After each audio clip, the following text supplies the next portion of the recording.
बुआ मायावती को क्या आकाश आनंद प्रधानमंत्री पद तक पहुंचा पाएंगे? सवाल बहुत बड़ा है, लेकिन फिलहाल नजर डाले तो चुनावी नतीजे इस बात को इशारा करे कि कांशीराम के बाद से मायावती ने पार्टी को बखूबी संभाला, लेकिन अब बारी है आकाश आनंद की, क्योंकि मायावती ने आकाश आनंद को आगे कर दिया है। मायावती की बात करें तो काफी लंबे समय से सीएम जब से रही तब से पीएम बनने की चर्चा थी कि अगर कोई दलित चेहरे के रूप में सबसे अच्छी दावेदारी पेश करता है तो वह मायावती है, जो प्रधानमंत्री पद के लिए सही दावेदार हैं।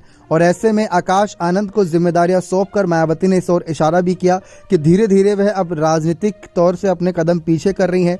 67 वर्षीय हो चुकी है मायावती की उम्र, और कहीं ना कहीं वह अब बैठकों में भी बहुत कम नजर आती है। मुख्य बैठकों में नजर आती है, प्रेस कॉन्फ्रेंस नजर आती है, लेकिन जनता के बीच उतना ज्यादा सक्रिय नहीं रहती। तो ऐसे में आकाश आनंद पर सब कुछ निर्भर करता है कि वे अपनी बुआ मायावती के लिए, जिन्होंने उनके हाथ में एक राष्ट्रीय पार्टी की बागडोर दी है, उनको प्रधानमंत्री बनाने के लिए क्या कुछ फैसले लेते हैं, किस पार्टी के साथ गठबंधन करेंगे, क्योंकि यह भी बहुत इंपॉर्टेंट होता है कि आप किस दल के साथ हाथ मिला रहे हो, कौन सा दल आपको फायदा देगा, कौन सा दल आपको नुकसान पहुंचाएगा, इस पर भी सबकी नजरें रहती हैं। तो ये कहीं ना कहीं एक बड़ा मसला हो सकता है। लेकिन आकाश आनंद को लेकर चर्चा थी, और अभी हाल ही में सोशल मीडिया पर भी आकाश आनंद को लेकर काफी चर्चाएं थी, क्योंकि बार बार आकाश आनंद की तुलना चंद्रशेखर आजाद से की जा रही है। जबकि चंद्रशेखर आजाद जावड़ की अगर बात करें, आजाद समाज पार्टी के प्रमुख हैं, अच्छे शानदार युवा नेता हैं, लेकिन उनकी पार्टी और उन्होंने अभी तक कोई कमाल नहीं किया है, किसी भी चुनाव में ऐसी बड़ी जीत हासिल नहीं करी जिससे कहा जा सके कि राजनीतिक तौर पर यह पार्टी बहुत मजबूत है।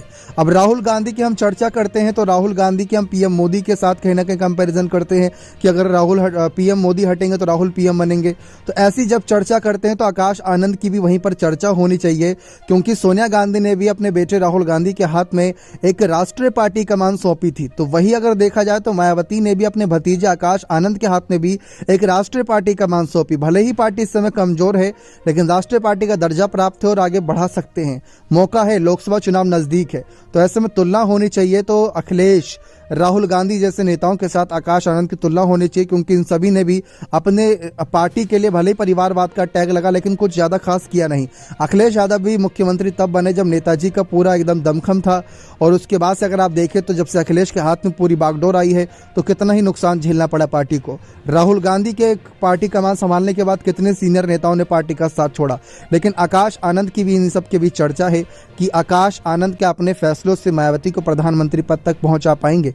अब ये सबकी नजरों में देखना दिलचस्प रहेगा, क्योंकि यहाँ पर अपने आप को साबित कर सकते हैं कि वह बाकी परिवारवाद के टैग की तरह नहीं है, अपनी पार्टी को ऊपर उठाकर रहेंगे। बने रहे चैनल के साथ, बहुत बहुत धन्यवाद।